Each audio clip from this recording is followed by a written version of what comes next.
In this video, we'll show you how to fold your saree boxes in an easy and a right way. You will receive a saree box like this. Notice the clearly visible crease lines on the box. We will be using these crease lines to fold the saree box. Step 1.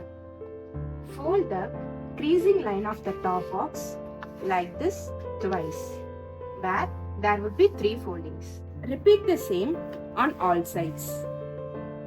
Step 2. Once it is folded up, push the longer sides like this and gently fold the side flaps like this and tuck the side flaps inside like this.